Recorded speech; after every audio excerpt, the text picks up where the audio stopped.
శ్రీరామ రామ రామేతి రమే రామే మనోరమే సహస్రనామ తత్తుల్యం రామనామవరాననే. రామచంద్రుడి పేరు చాలా మనోహరమైనది. అంటే ఆయన పేరు తలుచుకున్నంతనే సంతోషము, ఆనందము, ఉత్సాహము, ఆహ్లాదమే రావడమే కాకుండా ఆయనది ఒక్కసారి నామం తలుచుకుంటేనే సహస్ర నామాలు తలుచుకున్నంత విలువైనది, బలమైనది అని శివుడు రాముడు గురించి చెప్పడం జరిగింది. అందుకే శివ ఉవాచ అని ఈ మాట చెప్తారు. విచిత్రమైన విషయం ఏంటి అని అంటే, ఈరోజు పొద్దున నాకు కర్నల్ భిక్షపతి అని ఫోన్ చేశారు. ఆయన అన్నారమ్మా, మీకు 2 విషయాలు చెప్పాలి తల్లి, చాలా ముఖ్యమైనవి అని. ఏంటండి అని అంటే, ఆయన ఎవరో నాకు తెలీదు, నేనెవరో బస్ ఆయనకు తెలిసి ఉండొచ్చు. నంబర్ ఎక్కడి నుంచో తీసుకొని నాకు ఫోన్ చేశారు. కాశ్మీర్లో అంట వీళ్ళు ఆర్మీ మిలిటరీ ఫోర్సెస్ ఉన్నప్పుడు రాళ్ళు విసిరేవాళ్ళంట.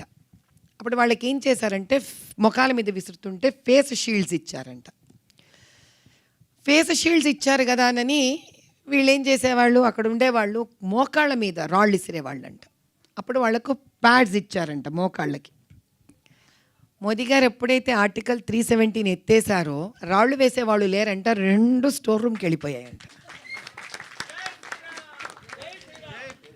అంతకన్నా చాలా పెద్ద విషయం ఉంది. ఇది వరకు వాళ్ళకి అక్కడ 96 బెటాలియన్లో వాళ్ళకుండే హాస్పిటల్లో రోజుకి కిలోల బుల్లెట్స్ వీళ్ళు మన ఆర్మీ వాళ్ళు పాప వచ్చేవాళ్ళు, వాళ్ళకి తీస్తూ ఉండేవాళ్ళు.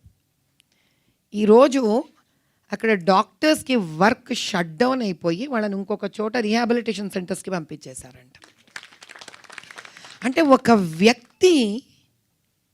వ్యక్తి ధర్మం కోసము నిస్వార్థంగా నిలబడిన నాడు ఎంత మార్పుని 75 సంవత్సరాలుగా ఇంకా ఇది మనది కాదేమో, ఈ దేశం మీద ఉన్న ఈ కిరీటం కానీ ఆ తలకాయ, ఈ దేశానికి తలకాయ ఎలా కనిపిస్తూ ఉంటుంది మనకి కాశ్మీర్, ఆ పైన ఆ వంకర ఉండేది, ఆ చక్కటిది ఒక కిరీటంలా ఉంటుంది మనం కరెక్ట్గా కనుక చూడడం జరిగితే. సో దేశానికి అటువంటి ఆ తలకాయ, దాని మీద కిరీటం ఇంకా మనది కాదేమోనని అందరూ నిర్ణయించుకున్నా కూడా ఎక్కడికి పోలేదు. దేశం తలకాయ దేశాంతే, దాని కిరీటంనే నిరూపించారు. అటువంటి అద్భుతమైన కర్మయోగి మోదీ గారు. మనందరి అదృష్టం ఆయన కాంటెంపరీస్గా ఉండడం. అంటే ఆయన ప్రధానమంత్రిగా మనకి ఉన్నప్పుడు మనమందరం కూడా ఆయనతో పాటు భారత భూమి మీద జీవించి ఉండడం మన అదృష్టం. అయితే రామ జన్మభూమికి ఉన్న గొప్పతనం ఏమిటి అని అంటే, ఎంతోమంది దేవుళ్ళు, ఎన్నో పరంపరలు ఇక్కడ ఉన్నాయి.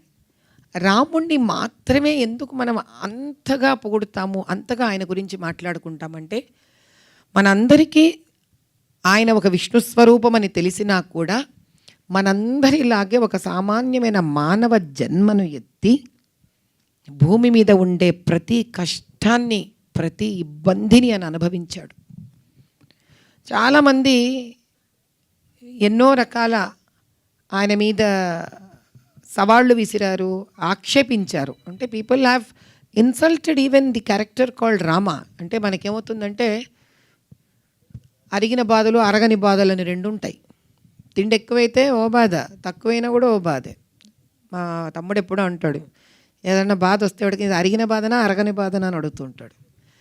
అంటే మనం ఎప్పుడు ఏమనుకుంటామంటే, ఏముందిలే, మేము ఉంటే చేసేవాళ్ళమే ఆ స్థానంలో, అదేం పెద్ద కష్టం, మాలాగా జీవిస్తే తెలుస్తుంది వీళ్ళకి. కానీ రామచంద్రుడిని లాగా మళ్ళీ జీవించడం అంటే అసంభవానికి దరిదాపుల్లాంటిది. ఇంకొక రామచంద్రుడు ఈ భూమి మీద పుట్టి అంత ధర్మబద్ధంగా ఉండి ప్రతి ఒక్క విషయాన్ని ధర్మబద్ధంగా పట్టుకొని బతకడం, జీవించి అందరినీ కూడా బాధ్యత పట్ల మెప్పించడం చాలా కష్టం. ఒక్కొక్క చిన్న ఉదాహరణ ఇస్తాను మీకు, రామాయణం ఘట్టంలోది. అందరూ ఏమనుకుంటామంటే, రామచంద్రుడు దశరథ మహారాజుకి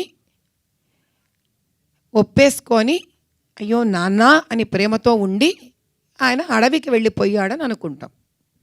తండ్రికి చెప్పిన మాట వినే కొడుకు అనుకుంటాం. అంతకన్నా చాలా లోనాంతర్యం ఉంది. ఆయన ఆ రోజు వాళ్ళ నాన్నగారు 2 రోజుల ముందే మెంటలీ డిసైడ్ అయిపోయాడు దశరథ మహారాజు. ఏమని? ఇంక నాది రిటైర్మెంట్ టైం వచ్చేసింది, రాముడికి ఎలాగో పట్టాభిషేకం చెయ్యాలని. ఒక్కసారి ఆ మెంటాలిటీ వచ్చాక ఇంక మళ్ళీ మన రాజ్యం పరిపాలించలేము, అంటే అలసట వచ్చేసిందని దాని అర్థం. రాముడు కనుక ఆ నిమిషంలో అడవికి వెళ్ళవలసి వస్తే 14 ఏళ్ళు అయోధ్యకు రాజు ఉండడు. సో ఆయన మధ్యలో ఆయన ముందు 2 సమస్యలు ఉన్నాయి. ఇప్పుడు నాన్న మాట విని నేను అడవికి వెళ్ళిపోతే 14 సంవత్సరాలు రాజు ఉండడు. So that's very dangerous. ఎవడన్నా వచ్చి దాన్ని ఆక్రమించుకోవచ్చు, మిగతా వాళ్ళందరూ చిన్నవాళ్ళు. లేదా ఇక్కడ ఉండిపోయాననుకో, నాకేం వినాల్సిన అవసరం లేదు, ఓ రకంగా నేను రాజు అయిపోయాను, మీరు రిటైర్ అయిపోయారు, దీన్ని చూసుకోవాల్సిన వాడిని నేనే. ఏ టైప్లో? ఔరంగజేబ్ టైప్లో. ఔరంగజేబ్కి ఎవరు రాజ్యం ఇలే, తీసేసుకున్నాడు ఔరంగజేబ్. అలా తీసుకున్నాడు అనుకోండి, ఆయన ఆపేవాళ్ళు ఎవరూ లేరు. కానీ ఆ రోజు ఆయన ఒకటే ఆలోచించాడు. ఆ ధర్మ సూక్ష్మం మీకు చెప్తాను ఈరోజు. ప్రతి ఒక్కడు రాజు ఆజ్ఞకు బద్ధుడు. First you have to be a good citizen. ఆ రోజు రామచంద్రుడైనా ఈరోజు మనమైనా. సో రామచంద్రుడు ఒకటే ఆలోచించాడు, నేను ఫస్ట్ ఎవరు? రాజు కొడుకుని కాదు, రాజు రాజే. రాజు తర్వాత ప్రతి ఒక్కళ్ళు సిటిజన్స్ ఫస్ట్, తర్వాత నెక్స్ట్ రిలేషన్షిప్ వస్తుంది.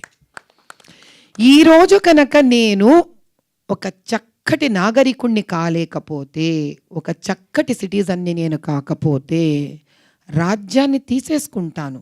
రేపొద్దున నన్ను చూసి ఇంతమంది సిటిజన్స్ నా మాట వినరు. వాళ్లకు నేను ఆదర్శప్రాయమైన సిటిజన్ అవ్వను. ఫస్ట్ ఆఫ్ ఆల్ రాజు అవ్వచ్చు, నా ఫస్ట్ లెవెల్ ఏంటి? ఒక చక్కటి నాగరికుడు అవ్వడం. నేను ఈ నాగరికుడిని అవ్వను. నష్టం ఎవరికి? నెక్స్ట్ క్వశ్చన్ వేసుకున్నాడు తనకు తాను.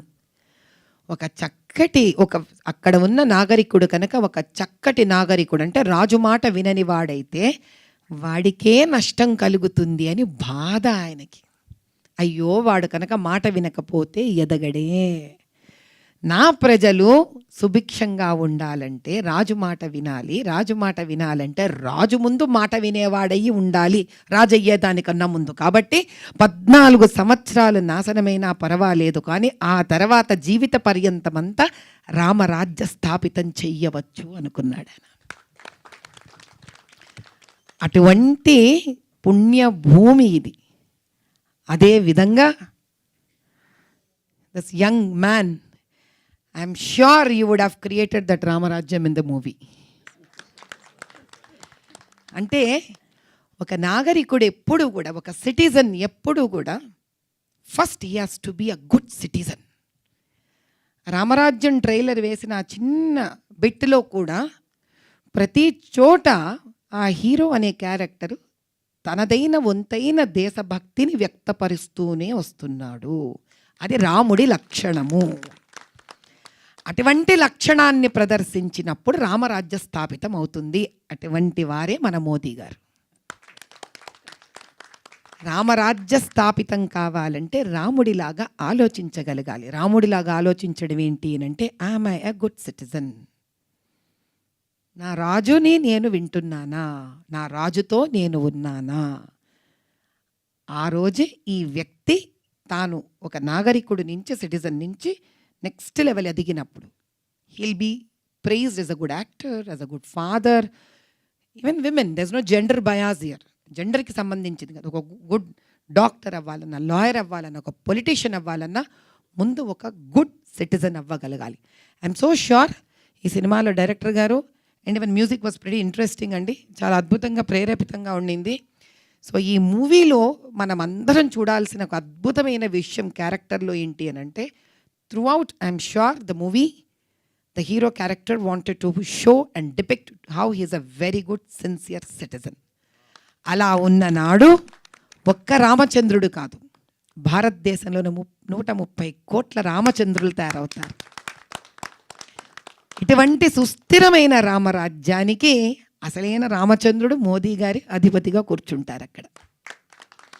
ఇటువంటి అద్భుతమైన భారతదేశము సూర్యచంద్రులు ఉన్నంత వరకు రామరాజ్యంలాగే ఉండాలని కోరుకుంటూ, అలా ఇలాంటి చక్కటి డైరెక్టర్లు, యాక్టర్లు, మ్యూజిక్ డైరెక్టర్సు, ప్రొడ్యూసర్సు ఇక్కడ ఉండే భారతదేశంలోని ప్రజలకు రామరాజ్యం స్థాపితం చేసేలాంటి నాగరికులను అయ్యేలాంటి ప్రోత్సహించే సినిమాలు తీయాలని నేను సదా రామచంద్రుణ్ణి కోరుకుంటూనే ఉంటాను.